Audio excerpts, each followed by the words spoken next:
Bonjour à toutes et à tous, bienvenue sur notre chaîne, Eva Web, ou Mugini, une chaîne dédiée à l'évangile. N'oubliez pas de vous abonner à notre chaîne, d'aimer nos vidéos, de partager notre contenu avec vos proches, et de laisser... Maintenant, c'est le deuxième enseignement. Ça concerne particulièrement ceux qui ont prié. Est-ce qu'il y a quelqu'un qui a prié une fois et n'a pas senti quelque chose? Bien sûr, je suis le seul. Vous aussi. C'est arrivé que vous priez et que qu'il n'y a pas de réaction, pas de vision, pas de songe, pas de signe d'attention, alors que tu as prié au nom de Dieu. Au nom de Jésus, tu as la foi, mais ça ne marche pas. Tu as prié, tu es un enfant de Dieu et ça ne marche pas. Et souvent, quand ça ne marche pas, tu penses à quoi? Qu'est-ce que j'ai péché? Qu'est-ce que j'ai fait contre Dieu? Pourquoi ça marche pour les autres et ça ne marche pas pour moi? Pourquoi est-ce que Dieu ne réagit pas? Aujourd'hui, on va voir la stratégie qu'il faut. Comment il faut persévérer. Aujourd'hui, je vais parler de la persévérance. Avant, c'était la persévérance et maintenant, c'est la persévérance dans la prière et surtout la persévérance dans la foi. Tu ne peux pas persévérer dans la prière si tu ne persévères pas dans la foi. Tu as compris? Quelqu'un qui persévère dans la prière, ça veut dire qu'il a la foi. Amen. Si tu as la foi, tu persévères. Alléluia. C'est pourquoi dans Ephésiens 6, verset 18, dans Ephésiens 6, on parle des armes de Dieu. Il y a des gens qui disent que le livre d'Ephésiens 6, on parle des armes du chrétien, mais ce ne sont pas les armes du chrétien. On ne dit pas les armes du chrétien, on parle des armes de Dieu.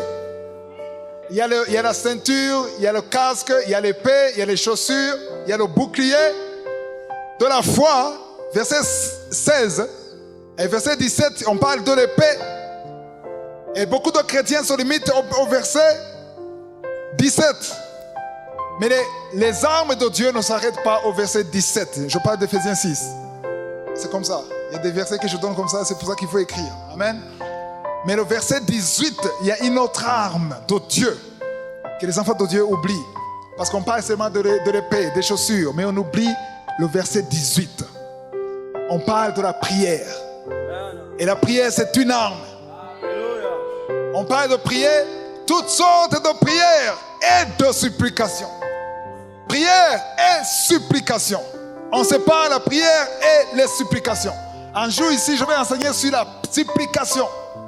On va comprendre comment supplier dans la prière. Et on dit au verset 18, veillez-y avec une entière persévérance. Alléluia. Alléluia. Prier, c'est bien. Mais persévérer, c'est pas facile. Persévérer, pourquoi est-ce qu'on persévère? Parce qu'il y a des oppositions. Il y a des blocages, il y a des choses qui t'empêchent d'avancer. Mais quand tu as la foi, tu persévères. Alléluia. Si tu pries, il n'y a pas de réaction, tu abandonnes, c'est la foi qui est limitée. La foi a une dimension. C'est pour ça que je disais, femme, ta foi est grande. Il y a une petite foi, une foi moyenne et une grande foi. Et une super foi. La foi diffère. Et plus tu as la foi, plus tu persévères dans la prière. Si tu as prié samedi, tu as mis la main, 2 samedis, 3 samedis, ça ne marche pas, tu abandonnes. C'est ta foi qui faille. Mais si tu as la foi, tu as entendu des gens qui ont témoigné, j'ai mis la main pendant 8 mois. Tous les samedis, j'étais là. Mais jusqu'à ce que Dieu m'exauce. C'est la foi qui fait que tu persévères. Sans la foi, tu ne peux pas prier tous les jours. C'est impossible. Quand les choses vont mal, tu abandonnes la prière. Mais quand tu as la foi, tu sais que ça ne dépend pas de ce que tu vois. Ça dépend de ce que Dieu est capable de faire dans ta vie. S'il l'a dit, il le fera. Il parle et la chose arrive. Il dit et la chose existe. Il parle à la mort. Il parle et les choses reprennent la vie. Alléluia. Maintenant, on va apprendre comment réagir quand il y a le silence de Dieu. L'enseignement, le titre de l'enseignement, c'est le silence de Dieu. C'est quelque chose qu'on n'aime pas. On aime quand Dieu parle. Mais il y a des moments où Dieu ne parle pas. Mais j'aimerais vous dire que quand Dieu ne parle pas, il parle. avez entendu ce que j'ai dit? Quand Dieu ne parle pas, il parle. Parce que Dieu parle tout le temps. Quand tu sens le silence, il est en train de parler à travers le silence. Il y a des choses qui ne réagissent pas. Il ne réagit pas exprès. Parfois, il veut que tu apprennes quelque chose. Il faut que tu apprennes quelque chose. Il le fait exprès. Et toi, tu te dis qu'il n'a pas parlé parce que tu n'as rien entendu, mais tu sais qu'il parle. C'est pour ça que quand tu vois des songes, des rêves que tu ne comprends pas, tu te dis, je ne comprends pas, mais je sais qu'il a parlé. Alléluia. Et tout ce qu'il fait est bon. Il y a de bons projets et non des projets de malheur. Amen. Alléluia. On va dans Matthieu chapitre 15.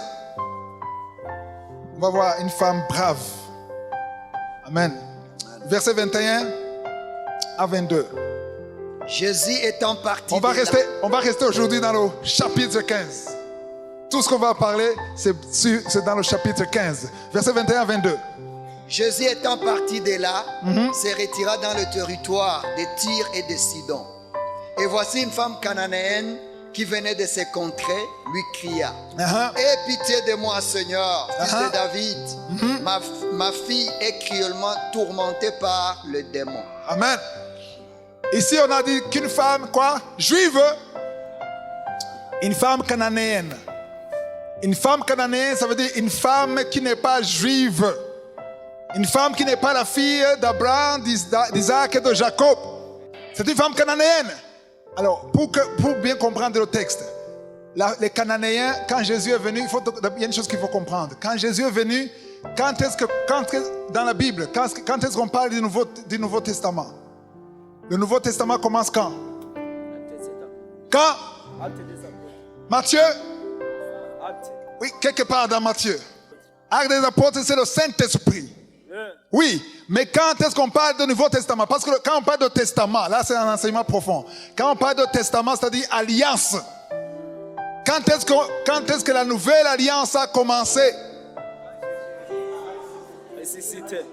Pour qu'il y ait alliance, il faut qu'il y ait le sang. On ne parle pas d'alliance sans le sang. Alors, quand est-ce que la nouvelle alliance a commencé? Sur la croix.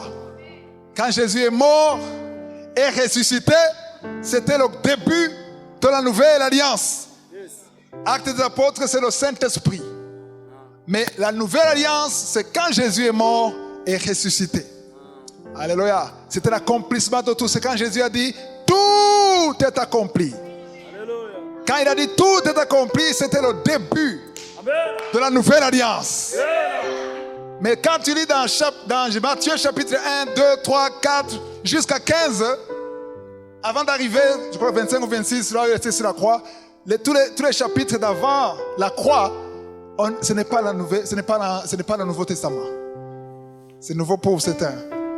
Parce que vous croyez que, Nouveau Testament, ça commence par Matthieu chapitre 1. C'est pas ça. Vous apprenez quelque chose?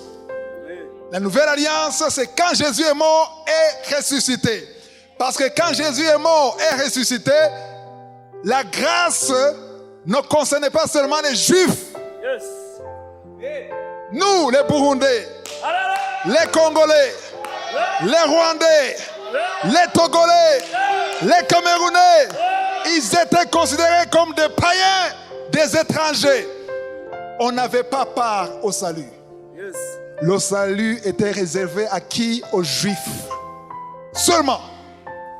Toute la terre, il fallait être juif, enfant d'Abraham et d'Isaac et de Jacob, dans la lignée de Jacob, pour avoir accès au salut. C'est pour ça que je suis content que Jésus est venu au monde.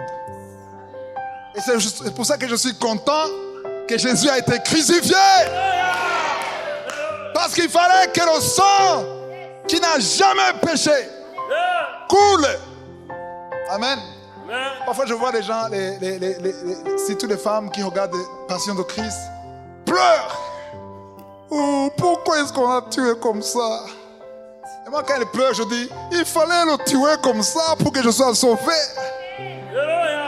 Parce que je pouvais pas être sauvé. Alléluia. C'est pour ça que la seule prière que Jésus a priée en demandant au Père, et le Père a dit non, c'est laquelle? Parce que Jésus a dit, le jour de la résurrection de Lazare, il a dit, tu m'as toujours exaucé, tu m'exauces toujours.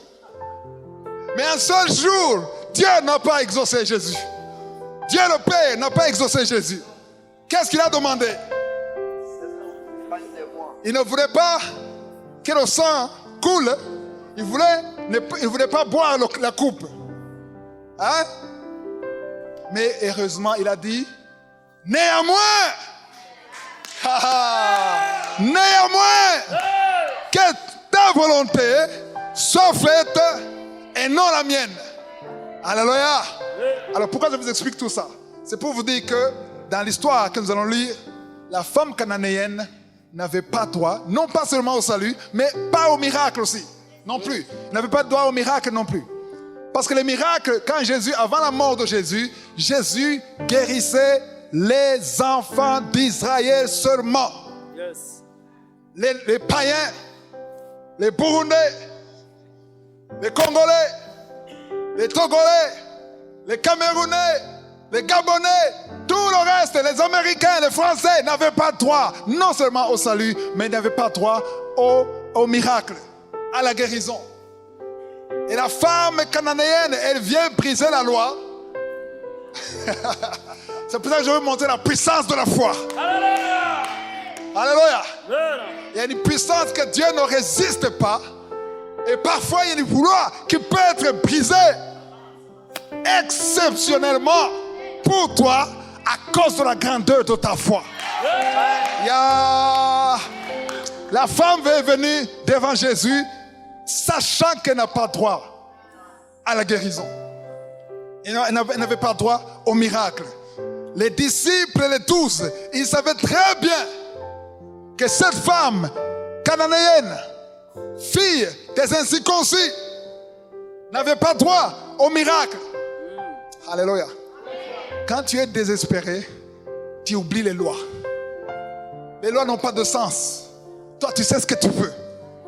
Et la femme avait compris que cet homme de Jésus,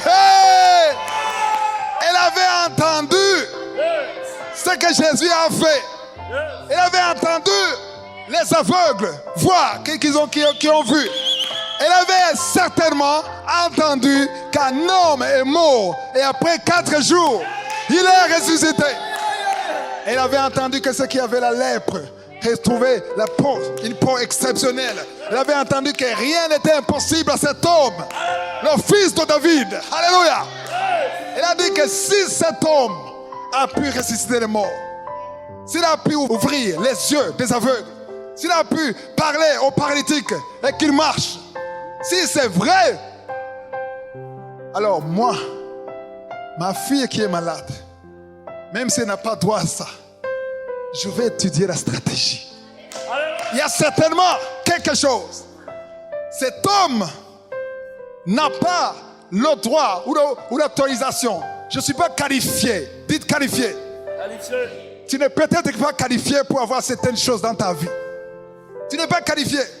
Le monde te décrit que tu n'es pas qualifié.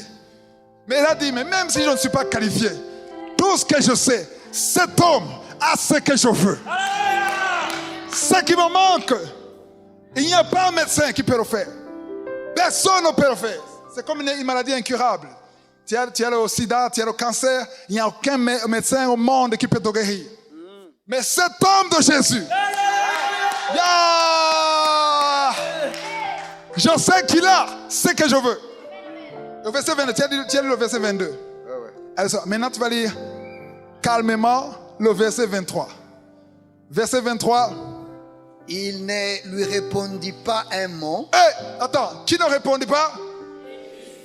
Jésus n'a pas répondu, pas qu'il n'a pas entendu, il a entendu. Mais il n'a pas répondu. Les disciples qui étaient autour de Jésus, ils ont entendu cette femme. Et ils n'ont rien dit. Il y a des prières que tu pries, Dieu t'entend et il ne répond pas. Alors, si ta foi est faible, tu abandonnes. Mais si ta foi est ferme, tu ne lâches pas. Parce que ce qui compte, c'est qu'ils t'entendent. Et Dieu entend tout. Alléluia. Il entend ce que tu dis avant que tu ouvres la bouche. Alléluia. Parle à Dieu avec foi. Tu parles à quelqu'un qui a créé ton oreille. S'il a créé l'oreille, il peut entendre. Il dit que mon oreille n'est pas sourde. Ma main n'est pas courte pour ne pas sauver. Parle à lui parce qu'il t'entend. C'est lui qui a créé la bouche. S'il n'a pas parlé, il a parlé. Alléluia. Dans le silence de Dieu, il a parlé. Le verset 23. Il n'a pas dit un mot. Continue. Et ses disciples s'approchèrent et lui dirent avec insistance. Il dit à qui? À Jésus. Qu'est-ce qu'ils ont dit? Renvoie-la, car elle crie derrière nous. Elle nous fait perdre du temps. Je vous ai dit que le Sonibarat, ce n'est pas seulement les démons. Le Sonibarat, ça peut être dans ta famille ou les gens qui sont proches de celui que tu veux. Moi, j'ai rencontré même, pendant mes voyages, j'ai même rencontré des serviteurs, des pasteurs qui m'ont découragé concernant mon appel, qui m'ont découragé. Il porte l'esprit de Sonibarat. Cette femme, elle crie. Pourquoi est-ce qu'ils n'ont pas parlé à la femme? Parce que la femme ne s'adressait pas aux disciples. La femme s'adressait à Jésus. Alléluia. Ils ont dit, parle à cette femme. Parle à cette femme. Le verset 24. Verset 24. Il répondit. Qui répondit? Jésus. Pourquoi est-ce que Jésus a répondu? Avant la femme, quand elle a parlé, elle a demandé, Jésus n'a pas répondu. Mais les disciples ont demandé à Jésus de parler à la femme. Et Jésus s'est exécuté. Il a parlé enfin. Et qu'est-ce qu'il a dit? Il répondit, je n'ai été envoyé qu'aux brebis perdues de la maison d'Israël. Vous avez entendu? Moi, Jésus, je suis envoyé aux brebis perdues de la maison, pas de Canaan, d'Israël. Autrement dit, tu es disqualifié. C'est pas ta place, pauvre femme. Continue, verset 24. 25. Mais elle vint se prosterner devant lui, disant, Seigneur, secours-moi. Attends, est-ce que vous suivez ce qu'il dit? Le verset 25. Vous n'avez pas crié comme moi, parce que vous n'avez pas compris le mot se prosterner. Dans notre nature, dans notre culture, on ne sait pas se prosterner. Parfois, nous prions en marchant, nous prions assis, nous prions sur le lit, dormi, étendu sur le lit. Mais à l'époque, quand on priait, quand on adorait Dieu, on se prosternait. Se prosterner, c'est un signe d'adoration. La femme connaissait beaucoup de choses. Elle savait le point fort qui touche le cœur de Dieu. Dieu aime quand on prie. Dieu aime quand on lui parle de nos problèmes. Dieu est touché quand on a la foi. Mais il y a un point très fort. Dieu nous a créés pour l'adorer. Il y a une chose, on ne peut pas donner quelque chose. Tout ce qu'on peut donner à Dieu, c'est à lui. Ça lui appartient. Tu peux prendre ta voiture, tu donnes à Dieu. Dieu dit, tu m'honores, mon fils. Tu m'honores. Mais tu sais, cette voiture, avant que tu l'aies, c'était la mienne. Mais je suis quand même content que tu m'honores devant les autres. Qu'on voit que je suis important dans ta vie. Tu prends l'argent, tu lui donnes. Merci mon fils. Mais toutes les banques du monde m'appartiennent. C'est vrai? Tout ce que tu peux donner à Dieu, ça lui appartient. Pourquoi? Parce que Psaume 24, verset 1 dit que tout le monde, toute la terre et tout ce qu'elle renferme appartiennent à l'Éternel. Alléluia. Il n'y a rien que tu peux donner à Dieu. Il sera content, mais il ne sera pas impressionné. Mais il y a une chose. Alléluia.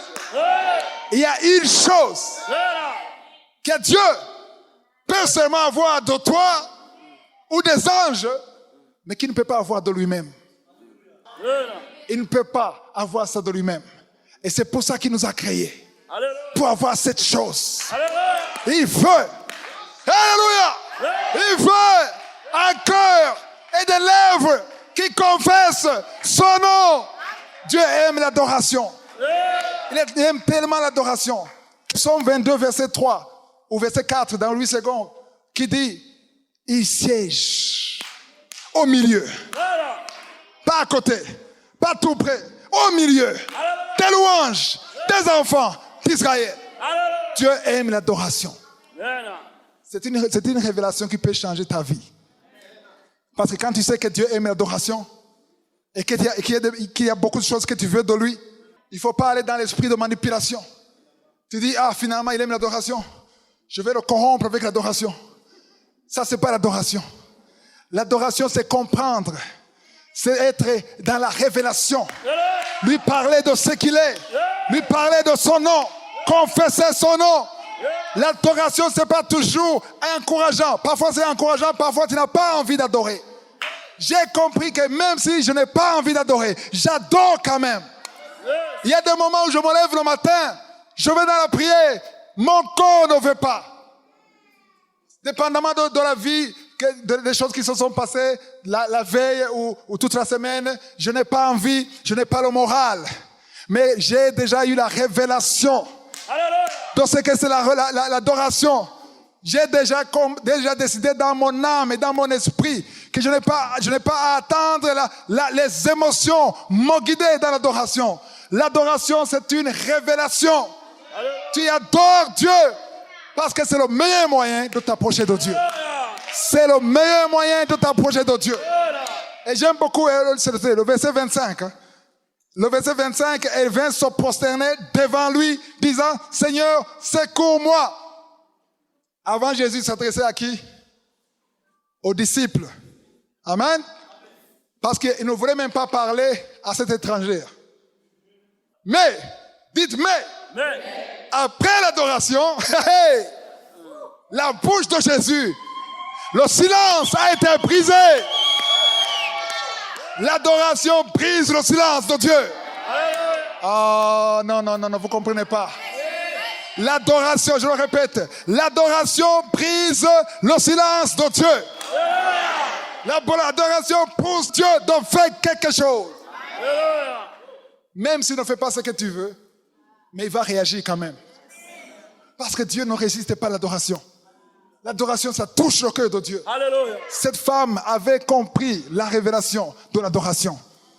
Elle a entendu que Jésus a dit, non, cette femme n'est pas qualifiée. Je ne suis pas venu pour les Cananéens, je suis venu pour vous. Alléluia. Les enfants d'Israël. Cette femme n'est pas qualifiée. Mais elle a dit, ok, elle s'est prosternée où? Pas derrière. Elle est allée devant, bloquer le chemin de Jésus. Elle a bloqué son chemin. Elle les a adorés. Même les disciples n'ont pas touché à cette femme. Un adorateur, on ne touche pas. Un adorateur, il a l'attention de Dieu. Celui qui touche un adorateur touche le cœur de Dieu. Parce que l'adoration te connecte au cœur de Dieu. Si tu veux être le plus proche de Dieu, adore tous les jours. Lève-toi le matin, commence à adorer. Parle de Dieu. Même si tu ne connais pas le nom de Dieu, parle de sa puissance, parle de sa création, ce qu'il a créé. Parle de sa bonté, de sa miséricorde.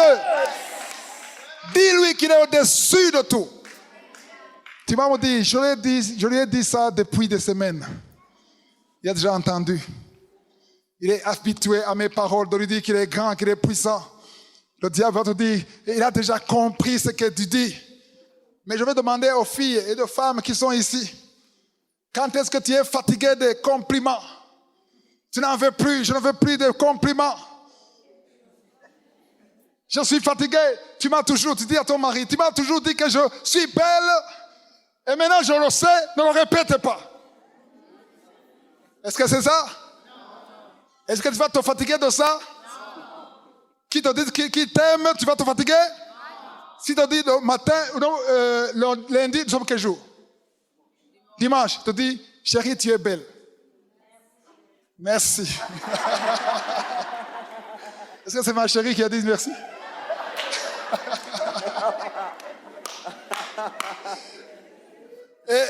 le lendemain, lundi, il te dit, tu es belle. Mercredi, il te dit, tu es belle. À la fin de l'année, il te dit, tu es belle. Il te dit, ok, maintenant ça va. Tu es galant, c'est bon. Tu m'ouvres la porte, c'est bon. Maintenant, je suis fatigué. Arrête. Hein? De la même façon, Dieu ne te dira jamais non. Il te dira, parle encore, ma fille. Parle, mon fils. Parle. Dieu te dira, console-moi. Le monde est tellement ingrat. Il est rempli de gens qui se lamentent, qui se plaignent tout le temps. Mais au moins toi, viens. C'est toi que je veux. Ah, c'est ça le parfum que je veux. C'est ça le parfum. Jésus a dit, le moment est venu. Jean 4, verset 23-24. Le moment est venu où les vrais adorateurs adorent le Père en esprit et en vérité.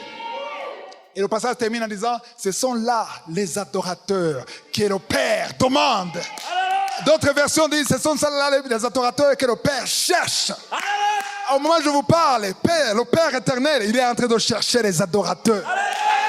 Si tu veux qu'il te trouve, il va te trouver dans l'adoration. Pas de l'adoration. C'était une grande révélation cette femme a fait. Elle s'est prosternée devant Jésus, alors que les autres le bousculaient. Mais elle est allée devant, elle s'est prosternée. Mais Jésus, comme il ne pouvait pas résister à l'adoration, il s'est quand même adressé à cette femme. Même s'il n'allait pas faire ce qu'elle veut, au moins il a dit quelque chose. Amen. Qu'est-ce qu'il a dit? Verset 26. Il répondit, il n'est pas bien de prendre le pain des enfants et de le jeter aux petits chiens. Oh! Ça sonne comme une insulte. Il a ouvert la bouche pour me parler. Je m'attendais à quelque chose d'encourageant. Mais pas un chien, un petit chien. C'était non seulement humiliant.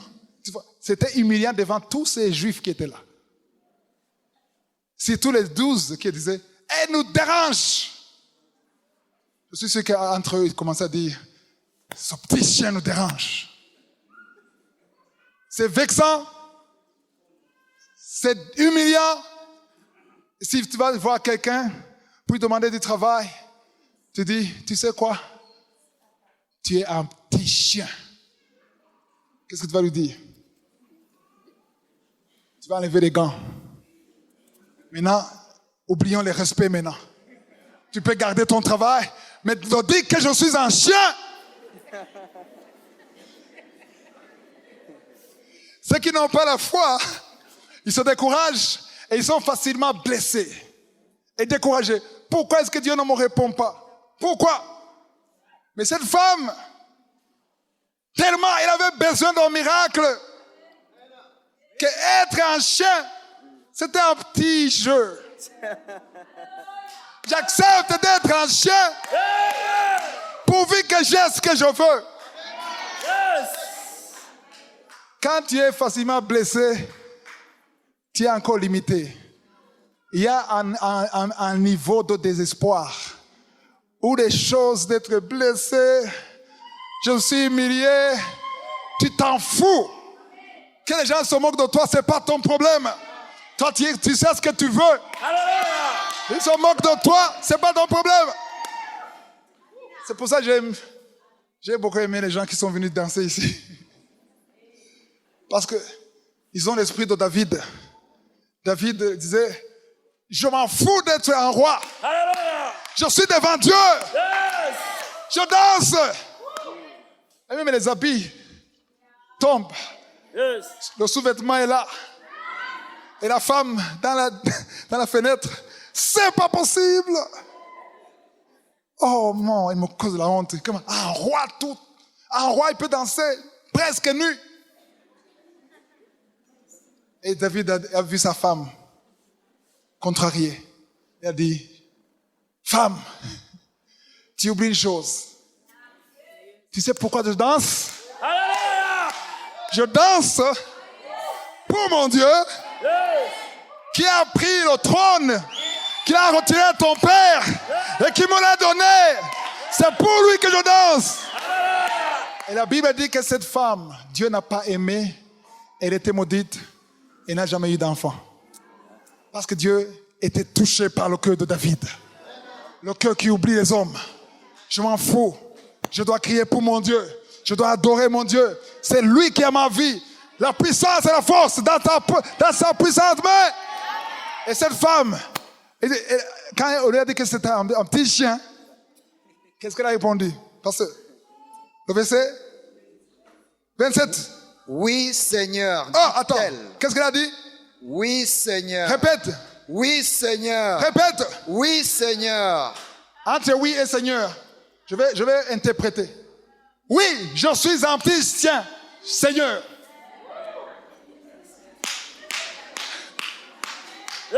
Autrement dit, il a dit, pas seulement devant toi, Jésus, avec ceux qui sont ici, qui m'écoutent, parce que l'attention de milliers de personnes était sur cette femme. Seigneur, non seulement ça, je me présente, Madame Petit Chien. C'est pas un problème. M'appeler un petit chien pourvu que ma fille soit guérie. Être un chien, c'est pas un problème. Ils se sont moqués de moi. Non, tu n'es pas encore désespéré. Si tu dis, ils se sont moqués de moi, tu n'es pas encore désespéré. Je ne peux pas quand même prier comme ça, les mains levées devant les gens. Tu n'es pas encore désespéré. Quelqu'un qui est désespéré, il oublie tout le monde. Il pleure. Un homme avec la barbe, il pleure. Il pleure. Je me présente, Madame Petit Chien. Dis, c'est pas un problème que je sois un petit chien. Ça, c'est pas un problème. Oui, Seigneur, dit-elle. Mais les petits chiens mangent les miettes qui tombent de la table de leur maître. Aïe, aïe, aïe, aïe, aïe, aïe, aïe, aïe. Il y a une révélation. Attends, avoir une grande foi, c'est aussi avoir la révélation. Cette femme, elle a compris que Jésus a utilisé la loi. Et elle utilise encore la loi. Vous ne comprenez pas l'histoire en Israël. En Israël, les petits chiens, pour les nourrir, ils étaient en dessous, en bas de leur maître. Quand le maître mangeait les miettes, il jetait au petit chien. Vous comprenez ça? Donc les petits chiens n'avaient pas droit au pain, mais ils avaient droit aux miettes. Donc la femme dit, je suis disqualifiée pour le pain, mais j'ai quand même droit aux miettes. Alléluia. Alléluia. Quand j'ai lu ça il y a des années, je n'avais pas compris pourquoi elle demandait les miettes. Je croyais que c'était une façon de dire, il va avoir pitié. Non, non, non, non, non. Quand elle parlait de miettes, ça dépendait de comment elle voyait Jésus. Elle avait compris une chose, le pain. Il y a quelqu'un ici qui a déjà mangé du pain? Alors, ça veut dire oui. Tout le monde a mangé du pain. Ok, les miettes, vous avez déjà des miettes? Le pain qui est fabriqué où? Pâtisserie, boulangerie. À la boulangerie, le pain, les miettes qui tombent du pain, ils ont la même quantité de sucre. Alléluia. Alléluia. Le sucre qui est dans le pain complet, c'est le même des miettes. Là, c'est profond. Et plus il y a beaucoup de miettes, tu vas mettre ensemble les miettes. Yes. Et ces miettes vont constituer le pain. Alléluia. Non seulement ça, cette femme a compris que même s'il y avait quelques miettes, aussi longtemps que ces quelques miettes passent à travers la main de Jésus. Tout ce qui passe à travers la main de Jésus ont une puissance d'une façon ou d'une autre. Il n'y a rien qui passe à travers la main de Jésus qui sont inutiles. Mais j'aimerais avoir les miettes qui viennent de Jésus. Même si je n'ai pas le pain, je suis sûr que ces miettes ne vont pas laisser indifférent ma fille. Peut-être qu'elle ne va pas guérir comme il faut, mais au moins elle ne mourra pas si elle a les miettes qui viennent de la main de Jésus. Ça, c'est la révélation. Il faut comprendre que tout ce qui vient de Jésus, il ne faut plus dire, Dieu m'a déçu. Il m'a donné ce que je ne voulais pas. Ma question est de savoir, est-ce que ça vient de Dieu? Ce que tu as, est-ce que ça vient de Dieu? Peut-être tu as le travail que tu ne voulais pas. Tu as le travail que tu n'as pas demandé. Mais si ce travail vient de Dieu, il y a une bénédiction, c'est une bénédiction. Parce que tout ce qui vient de Dieu est fort, puissant, ça guérit. Alléluia. Alors Jésus, elle était dans la supplication. Il a dit, même si je n'ai pas droit au pain, au moins j'ai droit aux miettes. Jésus ne pouvait pas dire, non, non, non, non, non, non, non. Les miettes, c'est pas pour les chiens. Non, c'est pour les chiens. Tout le monde sait que c'est pour les chiens. Donc Jésus était dans la position où je dois te donner les miettes. Alléluia. Amen. Mais puisqu'elle avait une grande foi, alléluia. Yeah. Qu'est-ce qui s'est passé? C'était le verset 27. Termine le verset 27. J'ai déjà terminé. Ah, 28 plutôt. Ok, 28. Alors Jésus lui dit, Jésus lui dit, femme, femme, ta foi est grande. ton foi est grande. Ah ah. Qu'il te soit fait comme tu veux. Wow. Et à l'heure même, À l'heure même. sa fille fut guérie. Yeah! Est-ce qu'elle a eu le miettes ou le pain? Elle a eu le miettes ou le pain? Hein? Tout. Elle a eu le pain. Parce que quand tu impressionnes Dieu, il te donne au-delà de ce que tu demandes ou que tu penses. Parce que Dieu aime la foi. Hébreux 11, verset 6. Personne ne peut plaire à Dieu sans la foi. Il est impossible. Tu ne peux pas plaire à Dieu sans la foi. La foi de cette femme a fait que Jésus lui donne plus ce qu'elle a demandé. Il a demandé les miettes, mais il a eu quoi? Le pain. Alléluia. Les 10 lépreux, vous connaissez l'histoire des 10 lépreux? Amen. Ils ont été guéris combien? 10. Et comment est-ce que Jésus les a guéris? Il a dit, va où? Allez vous montrer à qui? Au sacrificateur. Amen. Et quand tu vas te montrer au sacrificateur, et pendant qu'ils y allaient, la Bible dit, pendant qu'ils allaient voir les sacrificateurs, ils étaient tous guéris, tous les 10. Amen. Amen. Et un seul est revenu sur ses pas. Un Samaritain, encore un étranger, qui n'est pas juif. Un Samaritain est revenu sur ses pas. Avant, ils ont crié et il avait la guérison, mais un seul est revenu. Mais quand il est revenu, Jésus a dit, ils étaient combien? Demandez à tout le monde, ils étaient combien? 10. Et les 9 autres, où sont-ils? Alléluia. Amen. Et maintenant, le Samaritain qui est revenu, il est venu adorer et rendre grâce à Jésus. Est-ce que tu viens, quand tu es béni, est-ce que tu reviens? Tu as jeûné pendant 3 jours, sec. Dieu t'a exaucé. Est-ce que tu es revenu avec la même énergie? Parce que le Samaritain, il avait crié avec force pour avoir le miracle. Et quand il a eu le miracle, il est revenu sur ses pas, il criait aussi pour l'adorer. Et quand il a adoré, Jésus a dit quoi? Ta foi t'a sauvé. Autrement dit, il a eu quoi? Plus que la guérison. Amen. Amen. Il a eu le salut. Il a eu la vie éternelle. Alléluia. Quand tu reviens à Dieu pour dire merci, quand tu adores Dieu sans te lamenter, il faut savoir que quand tu fais ça, tu auras même plus que ce que tu as demandé. Pourquoi? Parce que ça touche au cœur de Dieu. Alléluia. Amen. L'adoration, la prière, il faut qu'elle soit une prière sans lamentation. Tu peux prier pendant 5 heures avec des lamentations. Il y a des gens qui prient et qui occupent le trône de juge. Tu es en train de condamner Dieu. Tu accuses Dieu pendant des heures. Et un autre peut prier 15 minutes sans se lamenter et cette prière est plus puissante que la tienne. Amen. Amen.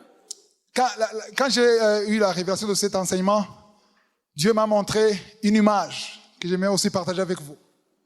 Dieu m'a montré la prière.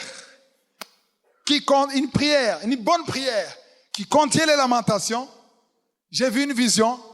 Je voyais quelqu'un qui buvait le lait dans un verre de lait. Il a déposé le verre rempli de lait et une mouche est tombée dans le lait. Qui aime le lait ici? Il n'y a pas beaucoup. Les Burundais n'aiment pas. Les Congolais, vous n'aimez pas le lait? Vous aimez le lait? Est-ce que s'il y a une mouche dans le lait, tu vas boire ça? Non. Même si tu as envie de ça, tu ne vas pas. Qui va boire malgré la mouche? Tu vas vraiment boire. On bat en boc.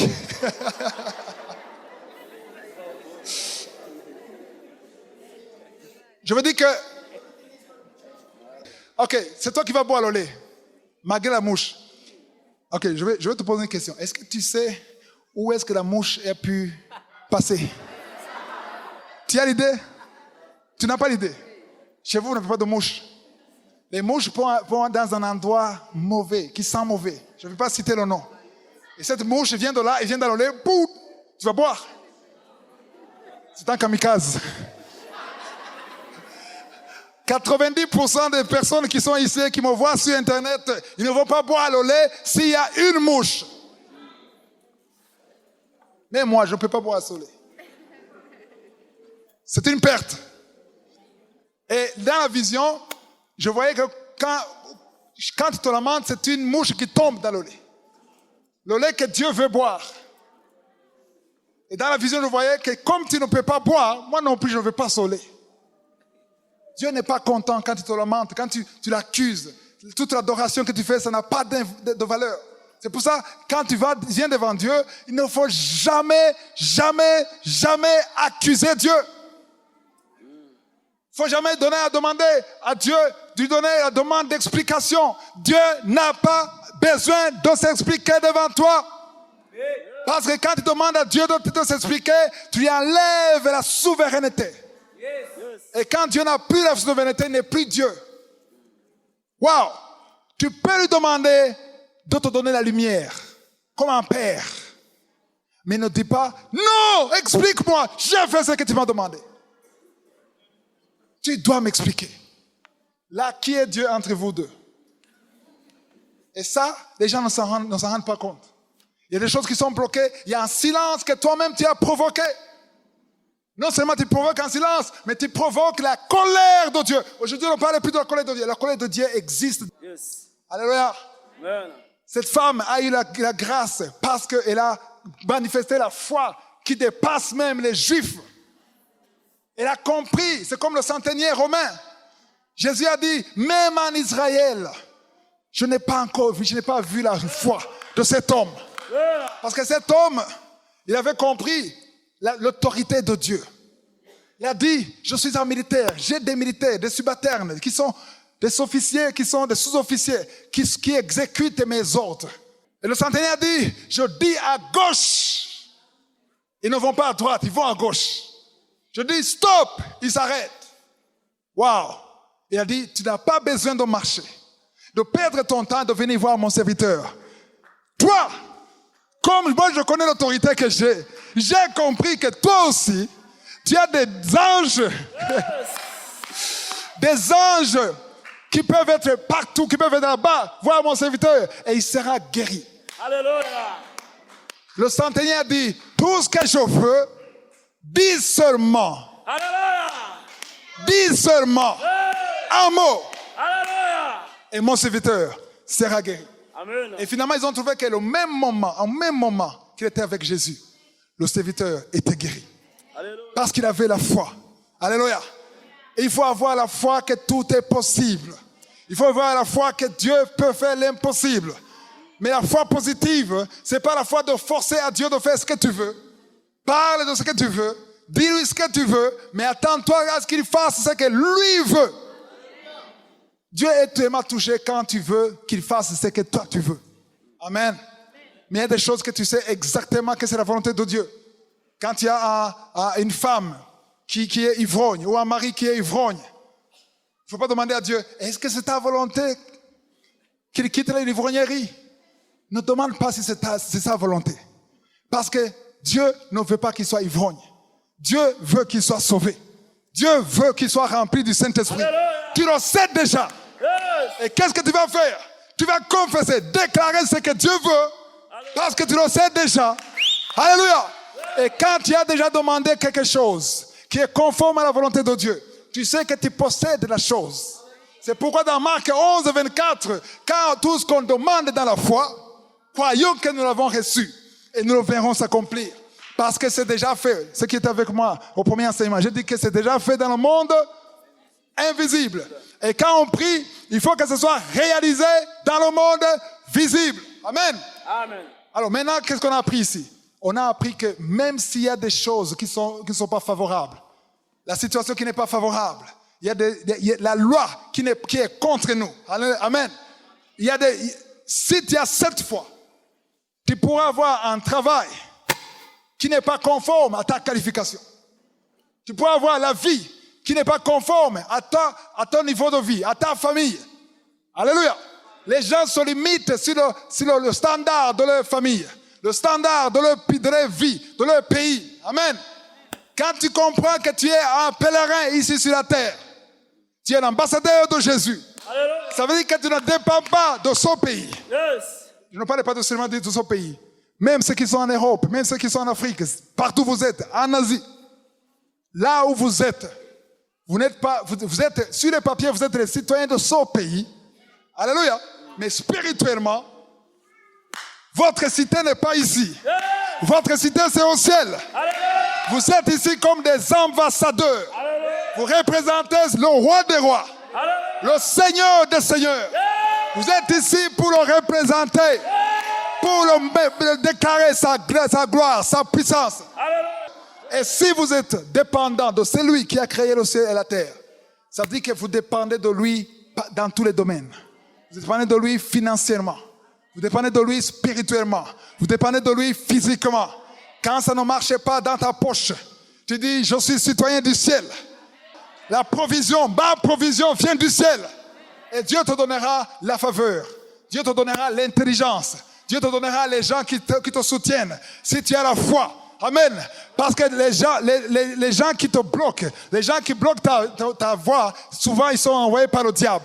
Mais quand tu adores Dieu, il crée le chemin là où il n'y a pas de chemin. Alléluia. Il faut que Dieu soit le premier partout. Wow. Aujourd'hui, il y aura beaucoup de délivrance. Je sens qu'il y a des délivrances. Il y a des gens qui vont être délivrés. Wow. Il y a la délivrance, il y a des liens qui vont être brisés. Au nom de Jésus. Des liens sataniques qui vont être brisés.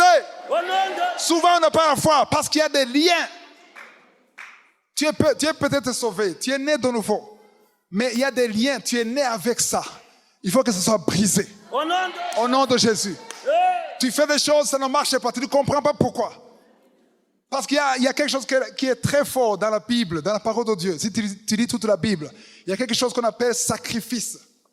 Les sacrifices parlent de génération en génération. Il y a des sacrifices que toi tu n'as pas donné, que quelqu'un d'autre a donné. Et quand tu es enfant de Dieu, il faut que ce soit brisé au nom de Jésus. Alléluia. Tu dois marcher dans la lumière. Yes. Tu dois marcher dans la victoire de Jésus. Parce qu'il est mort pour nous. Si la croix, dans Galates on dit chapitre 3, Jésus, lui qui n'a jamais péché, lui il a porté toutes les malédictions sur lui. Alléluia. Il est devenu malédiction pour nous. Alléluia. Jésus est devenu malédiction. Et il a cloué la malédiction sur lui. La malédiction est venue sur lui. À tel point que Dieu le Père ne voulait même plus le regarder. Parce qu'il était rempli de péché et de malédiction sur lui. Mais il a tout crucifié sur la croix. Alléluia. C'est pour ça qu'il y a des délivrances qui vont s'opérer maintenant. Alléluia. Alléluia. Il y a des délivrances, il y a des gens qui vont être délivrés. Des liens sataniques qui vont être brisés parce que je sens la présence de Je suis. Je sens la présence de Je suis. Il est présent. Wow! Wow, je n'ai pas à croire qu'il est déjà 18 heures. Il est présent. J'ai dit il est présent. Oh, il est présent. Son nom, c'est Shama. Il est présent. Il siège au milieu des louanges. Alléluia. Alléluia. Alléluia. Il n'y a aucun démon qui peut lui résister. Alléluia. Il est El Shaddai. Yes. Il a toute la puissance. Alléluia. Il dit les choses arrivent. Il ordonne et les choses existent. Yes. Qui peut lui résister? Personne. Dans sa main. Yes. Non, j'ai dit dans sa main. Alléluia. On a entendu dans le premier enseignement, on parlait de sa bonne main. Dans sa bonne main. Alléluia. Dans sa bonne main. Il y a la puissance Alléluia. et la force. Yes. Oh, non. C'est pour ça que la parole de Dieu dit, il donne plus de grâce, excellence, une grâce excellente. À qui? Aux humbles. Mais il résiste aux qui? Aux orgueilleux. Amen. En plus de la foi, il faut l'humilité. Quand tu es humble, il intervient. Quand tu es humble, tu l'invites à être qui? El Shaddai. Yes. Il est Elohim. Alléluia. C'est lui qui a créé tout ce qui est visible. Alléluia. Tout ce qui est invisible. Alléluia. Qu'est-ce que tu lui dis le matin quand tu pries? Quelles sont les paroles qui sortent de ta bouche? Parce que les paroles qui sortent de ta bouche déterminent la grandeur de Dieu dans ta vie. Il y a une chose que vous ne comprenez pas. Quand on adore Dieu, quand on lui dit qu'il est grand, amen. Yes. Tu es grand. En anglais, on dit to magnify. C'est quoi en français? Magnifier ou exalter. Le rendre grand. Avant, je me disais, mais comment est-ce qu'ils disent le rendre grand alors qu'il est déjà grand? Non, il est déjà grand. Alléluia. Amen. Mais il se pourrait qu'il n'est pas grand dans ta vie, dans ta foi, dans ton esprit. Peut-être qu'il n'est pas grand. Et quand tu adores, tu l'invites à être El Shaddai. Alléluia. Tu l'invites à être le Tout-Puissant qui parle et que les choses arrivent. Amen. La foi, ça dépend de quoi? La foi, ce n'est pas seulement ce que tu confesses. La foi, c'est ce que tu crois. La façon dont tu vois Dieu.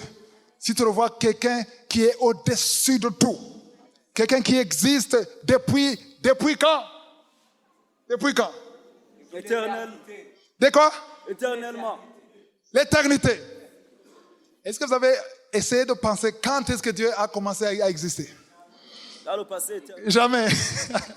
Il a existé depuis quand? Dans le passé éternel. Hein?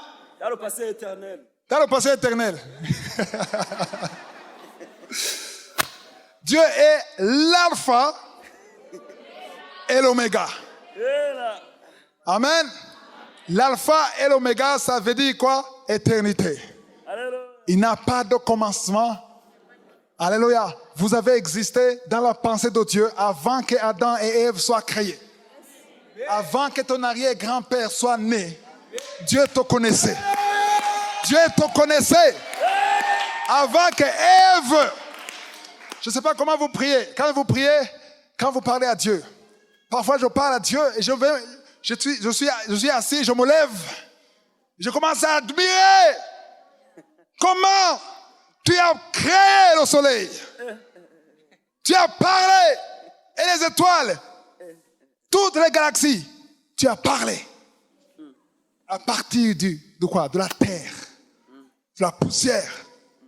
Un homme tellement fort. Certainement, il était beau aussi. Il a créé un homme de la poussière. Yes. Il était géant. Et non seulement un homme, et il a mis l'anesthésie dans l'homme. Et il a pris une côte. Comment est-ce qu'on peut imaginer une côte? Une femme qui sort d'une côte. Tellement belle. Il y a une chose. Je vais vous rappeler que le même Dieu, la même force, la même puissance qui a créé Adam et Ève, c'est la même puissance qui agit aujourd'hui en Dieu. Alléluia. Alléluia. C'est pour ça que maintenant il est 18h, on va prier pour que cette puissance qui a créé Adam et Ève, cette puissance qui a brisé les murs de Jéricho, cette puissance qui a ouvert la mer rouge pour que plus d'1 million de personnes passent, la même puissance est ici. Alléluia. Qui croit que cette puissance est ici? Qui veut la visitation divine aujourd'hui? Si tu veux la visitation, lève-toi. Alléluia. Parce qu'aujourd'hui, c'est aujourd'hui. Léo Njo. Léo Njo, Léo. Alléluia. Il y a des gens qui vont être délivrés aujourd'hui. Il y a des maladies inexpliquées qui n'ont pas d'explication, qui sont dans ton sang, mais qui vont être brisées. Certains vont être délivrés sur le champ, d'autres seront délivrés après. Je vais demander les instrumentalistes d'être ici. Le pianiste et le guitariste sont où? Il y a la puissance dans le sang de Jésus. Après la prière, je vais dire une chose. Après la prière, ceux qui sont ici, qui n'ont pas encore donné la vie à Jésus, il faut accepter Jésus dans votre vie. Amen. Parce que sans Jésus dans ta vie, tu es dans la position de la Cananéenne. Amen. Tu es limité. Et pour accepter Jésus, quand tu sortiras de cette porte, tu es sauvé.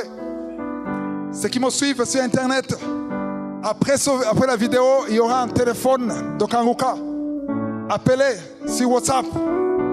Et on va vous donner un serviteur de Dieu qui va vous guider pour accepter et avoir la grâce. Alléluia. Alléluia. Qui sentent la visitation déjà. Waouh. Il y a beaucoup de gens qui vont être délivrés. Je sens la délivrance. Il y a des murs qui vont être brisés. Il y a la puissance de Dieu qui va se manifester. Alléluia. Wow. Alléluia. Je vais demander à toute femme qui est ici, qui cherche un enfant, de mettre sa main sur le ventre. Parce qu'il y a l'opération qui veut être faite maintenant. Même sur Internet, si tu veux un enfant, mets ta main sur le ventre. Alléluia. Nous allons tous prier. Parce qu'il y a des délivrances. Il y a au moins 4 ou 5 femmes à travers cette prière qui vont concevoir cette année. Qui vont concevoir cette année. Alléluia. Prions. Seigneur, je te remercie pour ta visitation. Tu as montré 4 ou 5 femmes. Il y a 5 femmes qui vont concevoir. Alléluia. Wow. Merci Seigneur pour la délivrance. Je parle à ces démons générationnels au nom de Jésus. Au nom de Jésus. Alléluia. Il y a une femme qui a été abandonnée par son mari. Ton mari va revenir. Bientôt, avant la fin de l'année, ton mari va revenir. Et tu vas concevoir au nom de Jésus. Alléluia. Il y a des hommes, 2 hommes, qui sont liés par l'impuissance sexuelle. Que le Seigneur guérit à travers cette prière. Au nom de Jésus. Merci Seigneur pour ces 2 hommes. Alléluia. Un homme qui a un problème de fécondité, le Seigneur te touche. Reçois la délivrance. Au nom de Jésus. Il y a 2 femmes qui viennent de passer plus de 5 ans. Que le Seigneur délivre. Qui vont concevoir. Il y a 3 couples. Le Seigneur me montre 3 couples qui sont en train de danser à cause de la victoire, à cause de la conception. Merci Seigneur. Je demande à tous ceux qui sont malades de mettre la main là où vous souffrez. Mettez la main là où vous souffrez. Si vous ne savez pas où mettre la main maintenant, mettez la main sur le cœur. Parce que le Seigneur est en train de marcher. Il est en train de marcher ici et sur Internet. Là où vous êtes, le Seigneur vous touche. Il y a 2 personnes qui vont sortir. Alléluia. De l'hôpital. Il y a des démons qui fuient. Il y a des démons qui fuient. Au nom de Jésus. Merci pour le diabète. Il y a une femme qui me suit sur Internet qui est guérie du diabète. Au nom de Jésus. Merci Seigneur. Merci pour le cancer. Cancer de foie. Cancer de foie. Démon de cancer de foie. Je te donne de sortir Au nom de Jésus. Au nom de Jésus. Alléluia. Je prie pour tous ceux qui ont essayé. Je prie pour tous ceux qui ont été maudits à cause des péchés générationnels. Que ces péchés n'aient pas d'effet, n'aient plus d'effet. Au nom de Jésus. Alléluia. Il y a quelqu'un qui a des douleurs ici, sur le cou. Mets ta main ici. Tu es guéri au nom de Jésus. Il y a quelqu'un qui sent la chaleur dans la tête. Si tu as un problème de migraine, mets ta main sur la tête. Au nom de Jésus. Sois guéri au nom de Jésus. Merci pour la délivrance. Merci pour la délivrance. Les yeux, tu as le problème des yeux. Tu as des douleurs au niveau des yeux. Alléluia. Tu as toujours, chaque fois que tu pries pour tes yeux, enlève tes lunettes et mets tes doigts sur le Dieu. Parce que le Seigneur te guérit. Au nom de Jésus. Alléluia. Alléluia. Il y a deux hommes qui sont liés par l'esprit d'adultère. Que cet esprit d'adultère te quitte au nom de Jésus. Je prie pour la restauration de ces deux mariages. Il y a une femme qui trompe son mari depuis des années et ton mari ne le sait pas. Mais le Seigneur le sait. Le Seigneur te voit. Il faut que tu te répandes. Répands-toi. Parce que le Seigneur veut t'utiliser. Tu es dans l'église, mais tu trompes ton mari. Tu es délivré. Alléluia. À partir d'aujourd'hui, ouvre la bouche et remercie le Seigneur. Merci Seigneur pour toutes ces maladies. Merci Seigneur, c'est toi qui as un problème au niveau du pied. C'est comme un clou dans le pied. Tu es guéri. Toi qui as un problème d'insuffisance rénale, au nom de Jésus, tu es guéri. Toi qui pries pour ta mère qui est dans l'hôpital, elle est guérie. Reçois la guérison au nom de Jésus. Merci Seigneur. Waouh. Toi qui souffres de l'hépatite C, tu es guéri. Il y a des filles, il y a 4 filles qui ont un problème de règles douloureuses. Toi qui souffres pendant la période des règles, mets ta main ici, sur le bas-ventre. Le Seigneur te guérit. Reçois la délivrance. Au nom de Jésus. Au nom de Jésus. Au nom de Jésus. Je demande à tout le monde de remercier le Seigneur. Acclamez le Seigneur. Acclamez très fort le Seigneur. Alléluia. Yeah. Alléluia. Alléluia. Wow. Alléluia. Alléluia. Il y a eu beaucoup de délivrance ici. Amen. Il y a des gens ici, il y a au moins 2 personnes qui ont des choses comme des gris-gris. Quand vous rentrez, il faut les brûler. Parce que Dieu veut vous donner une autre page, une autre histoire. Alléluia. Une autre histoire. Tu commences à confesser que tu es un enfant de Dieu, que tu ne dépends pas de tes ancêtres, mais tu es un citadin du ciel. Tu dépends du ciel. Tout a changé. Soyez bénis. Amen.